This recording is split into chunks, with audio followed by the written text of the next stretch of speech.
ಗೋಮಾಳ ಜಮೀನು ವಿಚಾರಕ್ಕೆ ಎರಡು ಕುಟುಂಬಗಳ ನಡುವೆ ಗಲಾಟೆ, ಹಲ್ಲೆ ಆರೋಪ. ದೇವನಹಳ್ಳಿ ತಾಲೂಕಿನ ಯಲುವಹಳ್ಳಿಯಲ್ಲಿ ಜಮೀನು ವಿವಾದ, ತಾರಕಕ್ಕೇರಿ ಮಾರಾಮಾರಿ.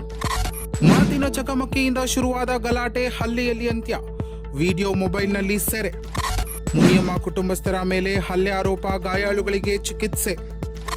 3 ವರ್ಷಗಳಿಂದ ಮುಂದುವರಿದ ಜಮೀನು ವ್ಯಾಜ್ಯಕ್ಕೆ ಹೊಸ ತಿರುವು.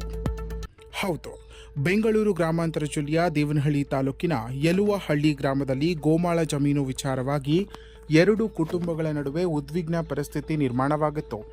ಗ್ರಾಮದ ಮುನಿಯಮ್ಮ ಕುಟುಂಬ ಮತ್ತು ವೆಂಕಟರೆಡ್ಡಿ ಕುಟುಂಬದ ನಡುವೆ ಕಳೆದ 3 ವರ್ಷಗಳಿಂದ ಜಮೀನು ಸಂಬಂಧ ವ್ಯಾಜ್ಯ ನಡೆಯುತ್ತಿತ್ತು ಎನ್ನಲಾಗಿದೆ. ಇದೇ ವಿಚಾರವಾಗಿ ಜಮೀನಿನ ಬಳಿ ಬಂದಿದ್ದ ವೇಳೆ ಎರಡೂ ಕಡೆಯವರ ನಡುವೆ ಮಾತಿನ ಚಕಮಕಿ ಆರಂಭವಾಗಿದ್ದು, ಕೆಲವೇ ಕ್ಷಣಗಳಲ್ಲಿ ಗಲಾಟೆ ತಾರಕಕ್ಕೇರಿದೆ. ಪರಸ್ಪರ ಆರೋಪ ಪ್ರತ್ಯಾರೋಪಗಳ ನಡುವೆ ಹಲ್ಲೆ ನಡೆದಿರುವ ಆರೋಪ ಕೇಳಿಬಂದಿದೆ. ಇನ್ನು ಮುನಿಯಮ್ಮ ಕುಟುಂಬಸ್ಥರ ಮೇಲೆ ಹಲ್ಲೆ ನಡೆಸಿ ಅವಾಚ್ಯ ಶಬ್ದಗಳಿಂದ ನಿಂದನೆ ಮಾಡಲಾಗಿದೆ ಎಂದು ಆರೋಪಿಸಲಾಗಿದೆ. ಏನಾಯ್ತು ಅಂದ್ರೆ ಸರ್, ನಾನು ಹೋದೆ ಊರಾಗಿಂದ ಹೋಗಷ್ಟೊತ್ತ ನಮ್ಮ ಹುಡುಗಿ ಅಲ್ಲಿ ಬಿದ್ದೋಗಿದ್ಲು. ಆ ಹುಡುಗಿ ನೀರು ನೀರು ಅಂತಿದ್ಲು. ನಾನು ಏನು ಅಂತ ಸುಮ್ನೆ ನಾಮಕ್ ನೋಡ್ತಾನೆ ಪಾಪ ಎಲ್ಲೋ ನೀರ್ ಕೇಳ್ತಾವಳೆ. ಹೋಗಿ ನಾವು ಬಳೆ ಗಿಡದಾಗ ನೀರ್ ಇಕ್ಕಿದ್ವಿ ಬಿಡ್ಸುತ್ತಾಗ ಎತ್ಕೆ ಮರ ಅಂದ್ಬಿಟ್ಟು ನಾನು ಒಳಕ್ ಹೋದೆ. ಕಂಬಿದಲ್ಲಿ ದೂರಷ್ಟೊತ್ಗೆ ಇವ್ರ 5 ಜನ, ರಾಮಕ್ಕ, ಗೌರಮ್ಮ, ವೆಂಕಟೇಶಮ್ಮ, ಇವ್ರ 5 ಜನ, ಅವ್ರ ಸೊಸೆಗಳು 5 ಜನಕ್ಕೆ ಗೊತ್ತು. ಅವ್ರ ನೆಂಟ್ರು ಪಂಟ್ರು ಬಂದಿದ್ರು, ನಮಗ್ ಗೊತ್ತಿಲ್ಲ.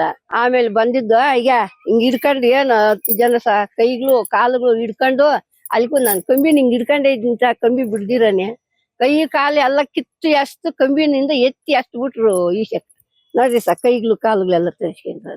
ನಾವು 5 ಕುಟುಂಬ 5 ಮನೆ ಇರೋದು, ನಮಗ್ ಮಕ್ಳಿಲ್ಲ ಏನಿಲ್ಲ ಏನ್ಸ. ಅವ್ರು ನಮ್ಮಗ್ ದಿದ್ದಿಕ್ ಬಿಟ್ಟಾರಿ 2 ವರ್ಷ ನಿಂಕ ನಮ್ಮಗ್ ಗಲಾಟ. ನಮ್ಮ ಮಾವ ನಮ್ಮ ಅತ್ತೆ 80-70 ವರ್ಷ ನಿಂಕ ಅವ್ರು ಮಾಡ್ಕೊಂಡ್ರ ಇವಕ್ ನಮ್ಮಗ್ ಯಾರು ಗಲಾಟ ಬಂದಿಲ್ಲ.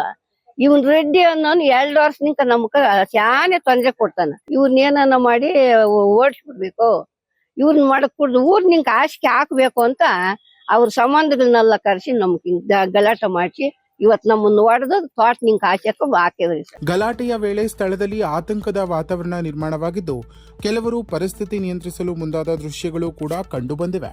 ಗಲಾಟೆಯ ಸಂಪೂರ್ಣ ದೃಶ್ಯಗಳು ಸ್ಥಳದಲ್ಲಿದ್ದವರ ಮೊಬೈಲ್ನಲ್ಲಿ ಸೆರೆಯಾಗಿದ್ದು, ಸಾಮಾಜಿಕ ಜಾಲತಾಣಗಳಲ್ಲೂ ಹರಿದಾಡ್ತಾ ಇದೆ. ಹಲ್ಲೆಯಿಂದ ಗಾಯಗೊಂಡ ಮುನಿಯಮ್ಮ ಹಾಗೂ ಕುಟುಂಬಸ್ಥರು ಚಿಕಿತ್ಸೆ ಪಡೆಯುತ್ತಿದ್ದಾರೆ. ಘಟನೆ ಸಂಬಂಧ ವಿಜಯಪುರ ಪೊಲೀಸ್ ಠಾಣೆಯಲ್ಲಿ ಪ್ರಕರಣ ದಾಖಲಾಗಿದ್ದು, ಪೊಲೀಸರು ಎರಡೂ ಕುಟುಂಬಗಳ ಹೇಳಿಕೆ ಪಡೆದು ತನಿಖೆ ಮುಂದುವರೆಸಿದ್ದಾರೆ. ಗೋಮಾಳ ಜಮೀನು ವಿಚಾರ ಗ್ರಾಮದಲ್ಲಿ ಮತ್ತೆ ಉದ್ವಿಗ್ನತೆಗೆ ಕಾರಣವಾಗಿದ್ದು, ಸ್ಥಳದಲ್ಲಿ ಪೊಲೀಸರು ನಿಗಾ ವಹಿಸಿದ್ದಾರೆ. ಇನ್ನಷ್ಟು ಹೆಚ್ಚಿನ ಮಾಹಿತಿಗಾಗಿ ನಮ್ಮ RR ನ್ಯೂಸ್ ಕನ್ನಡವನ್ನ ಸಬ್ಸ್ಕ್ರೈಬ್ ಮಾಡಿಕೊಳ್ಳಿ.